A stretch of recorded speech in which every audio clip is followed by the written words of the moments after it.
Então dizia João, as multidões que saíam para ser batizadas. É interessante não esquecermos que em Mateus, no capítulo 3, no verso 7, que descreve a mesma situação, a mesma narrativa, o mesmo episódio que a gente tem aqui, o que lá se diz é que esse grupo que sai ao encontro de Jesus, e que aqui é descrito como as multidões, em Mateus, no capítulo 3, no verso 7, se diz que são os fariseus, os saduceus, os religiosos.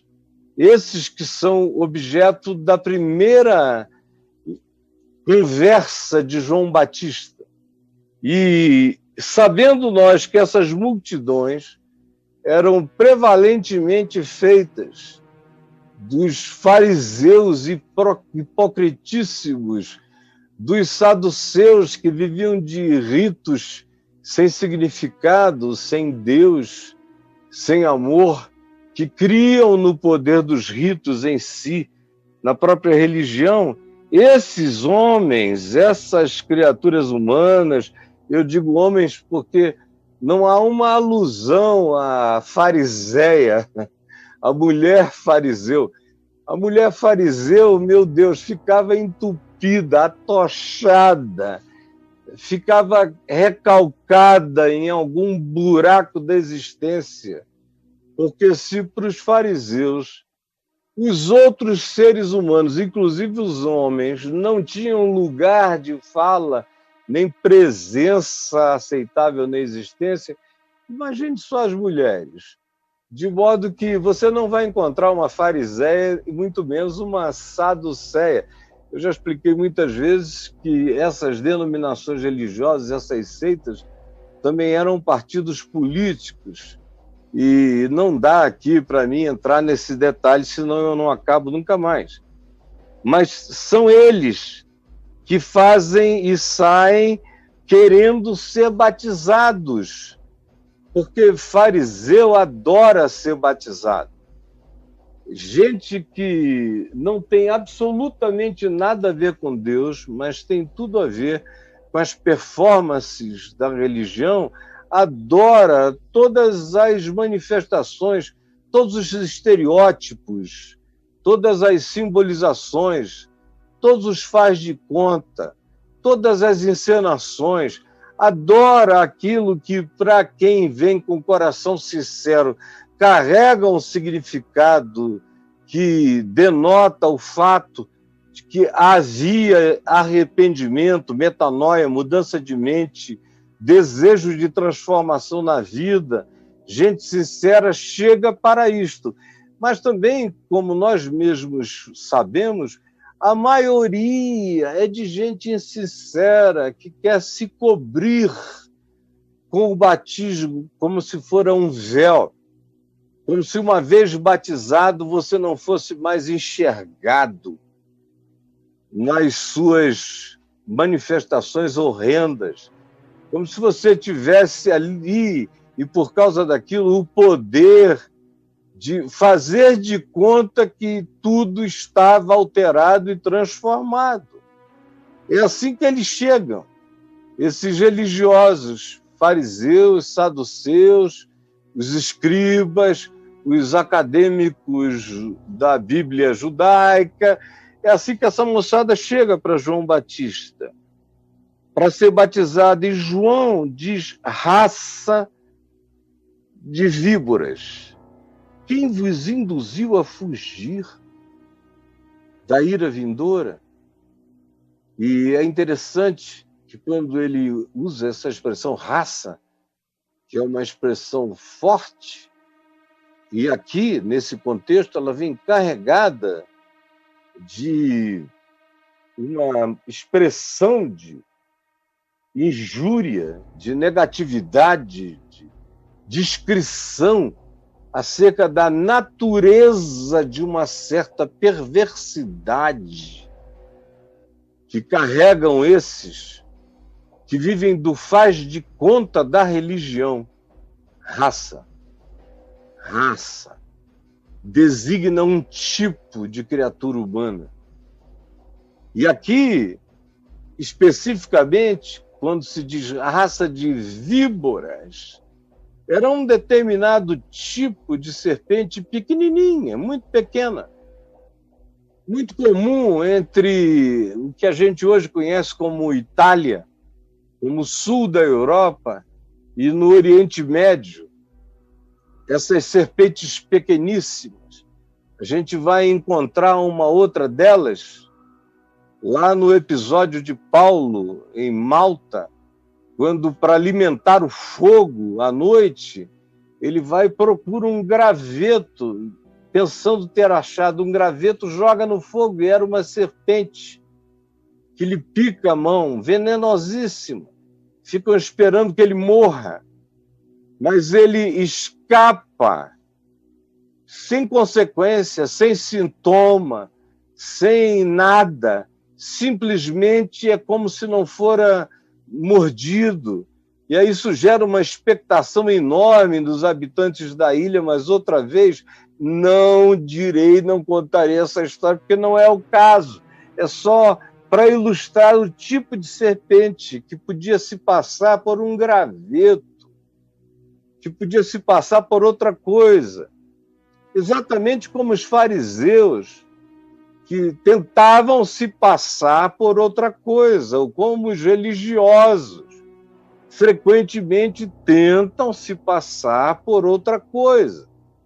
Paulo está designando aquele tipo de serpente, de víbora, pequena, enganosa, mas cujo veneno era absolutamente letal e que podia se passar por um graveto inofensivo.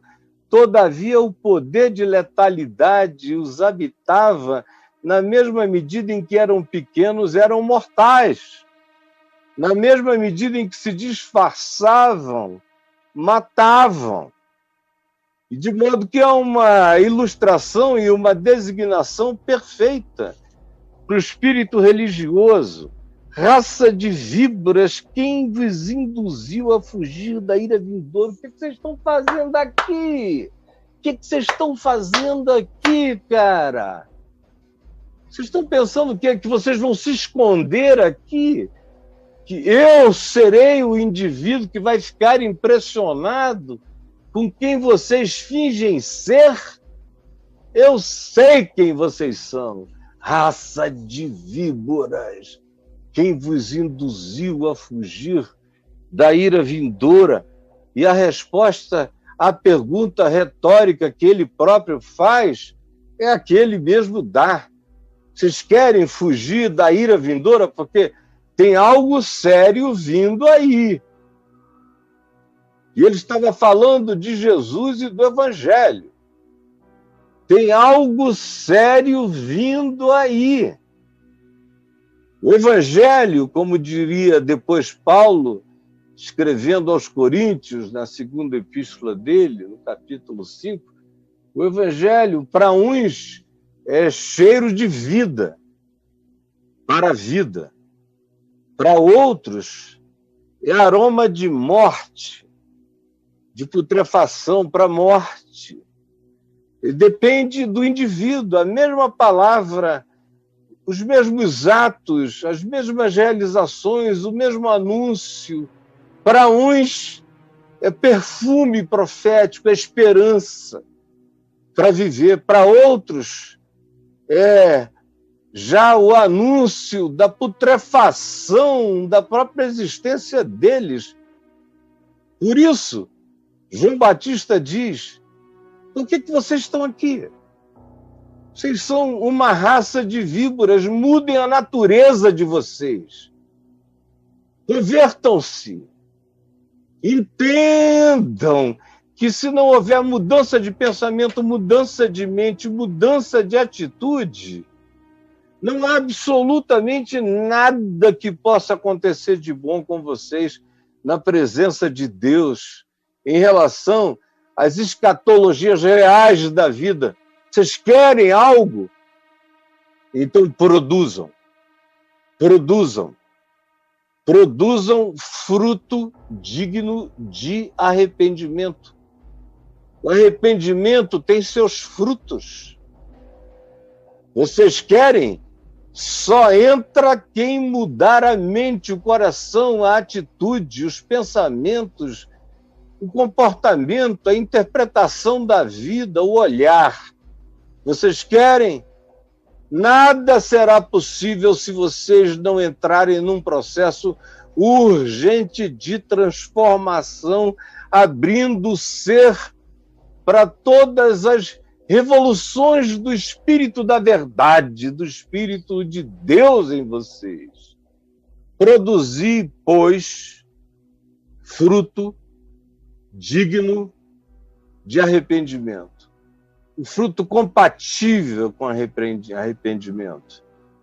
Eu tenho pitangueira aqui em casa, elas nunca me deram jabuticaba, mas eu tenho jabuticaba aqui em casa, que elas nunca me entregaram uma pitanga. Eu tenho mangueiras aqui em casa, que nunca me deram azeitonas. Eu tenho oliveira aqui em casa, que nunca me ofereceram manga.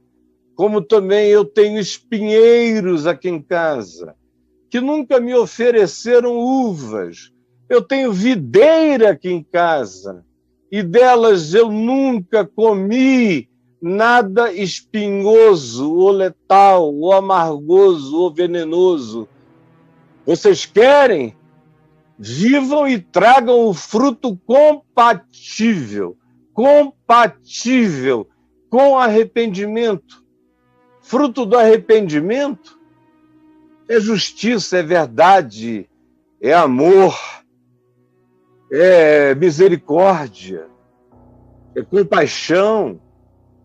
São frutos do amor, da verdade, são frutos da luz, são frutos da justiça.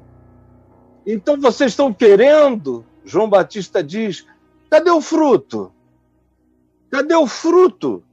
Eu só estou vendo cara pintada, eu só estou vendo a maquiagem da falsa piedade, eu só estou vendo a languidez, a morbidez da piedade sem verdade de vocês. Produzam fruto digno de arrependimento. Do contrário, nem cheguem, nem apareçam aqui. Raça de víboras. Vocês pensam que quem foi que induziu vocês a escaparem? Vocês acham que dá para escapar sem conversão, sem transformação? Produzam frutos dignos de arrependimento. E parem com esse papo de virem para mim dizer que vocês são filhos de Abraão. Parem de ficar falando de entre vocês mesmos. Ah, vamos lá porque nós somos filhos de Abraão. São filhos de coisa nenhuma. Não achem que esse pedigree pode alterar qualquer coisa, porque o único pedigree que altera tudo é aquele que nasce do chão da verdade e que se manifesta como luz no cotidiano, nas práticas.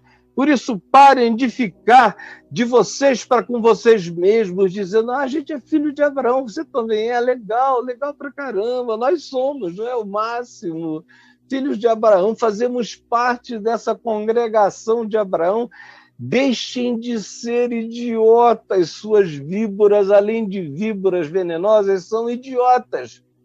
Parem, porque em verdade eu vos digo, João Batista diz a eles, que dessas pedras aqui, ele estava cercado de pedras, quem conhece o deserto da Judéia sabe que é pedregoso, não é um deserto arenoso, não é como o Sinai, com montanhas aqui e ali, muita areia no meio, não é o Saara, não, é pedregosidade.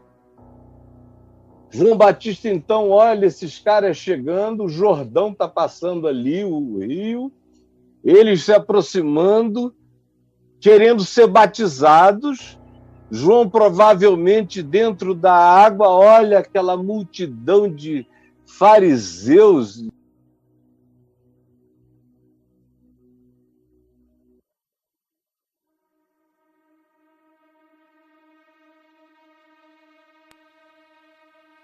João Batista, provavelmente dentro da água, vê aquele pessoal vindo e diz: raça de víboras, quem vos induziu a fugir da ira vindoura? Produzi, pois, frutos dignos de arrependimento, e não comeceis a dizer.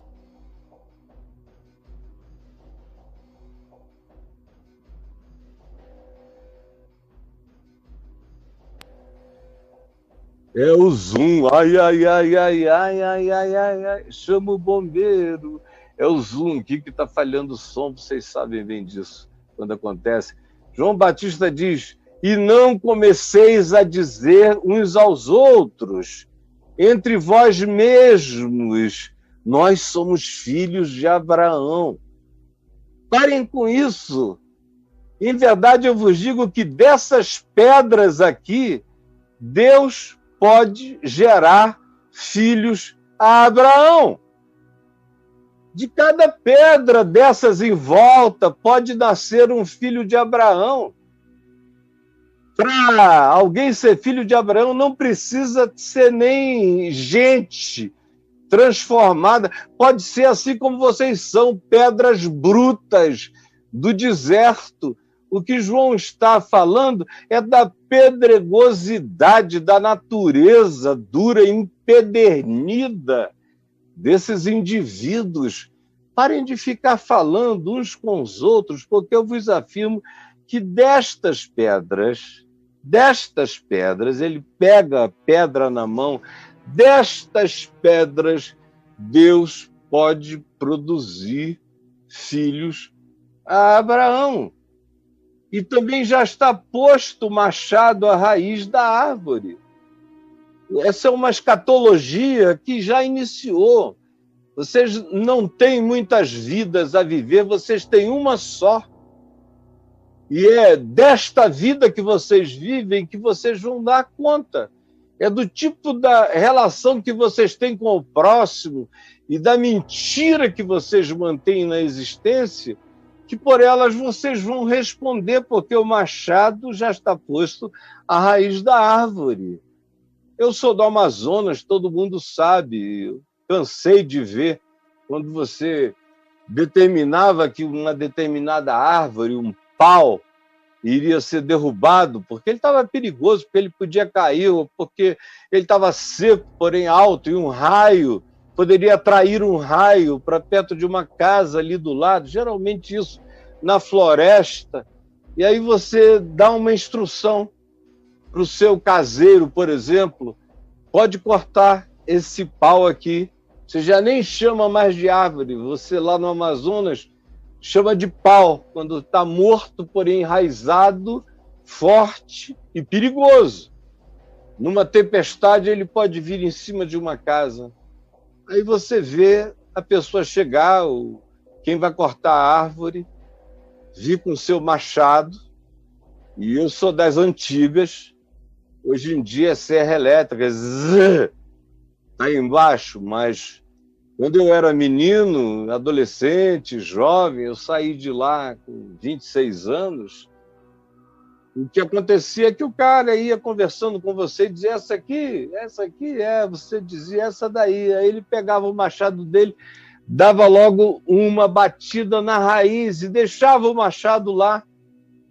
Ia limpar a área em volta com facão, com teçado, decidia exatamente em que direção ele queria que caísse, onde as consequências seriam menores. Essa é a imagem que está aqui. João Batista diz: olha, o machado já foi posto na raiz da árvore. O lugar está sendo limpo para ver em que direção é que isso vai cair, vai tombar, mas já está determinado. Não existe mais dúvida. A última chance é essa: produzam fruto. Fruto. Do contrário, é pau morto. ocupando o chão da terra, será cortado. Essa é a escatologia já definida. E quem está vindo aí é o Evangelho, é Jesus, é a Boa Nova, que em vocês só produz o cheiro da putrefação. Vocês não conseguem ver o aroma da transformação. Por isso, caso vocês não se arrependam, saibam, o machado já foi posto à raiz da árvore. Está no momento da espera. Vocês estão vivendo a espera escatológica do que vai acontecer.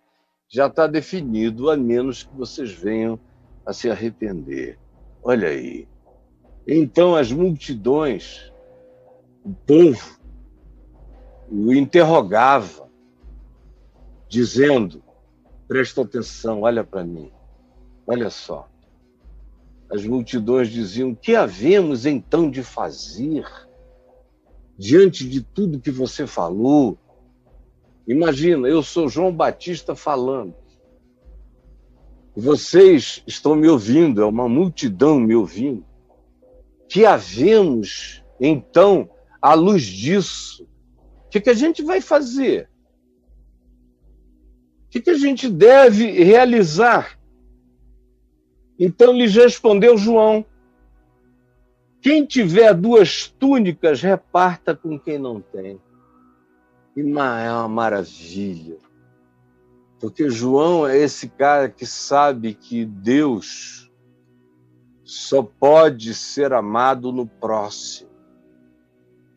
E que não existe essa história de eu amo tanto a Deus enquanto você não enxerga o seu irmão. O próximo lhe é invisível. Isso não existe. A gente só ama a Deus amando o próximo. Deus decidiu só ser amado no próximo. Não existe essa coisa do amor invisível por Deus.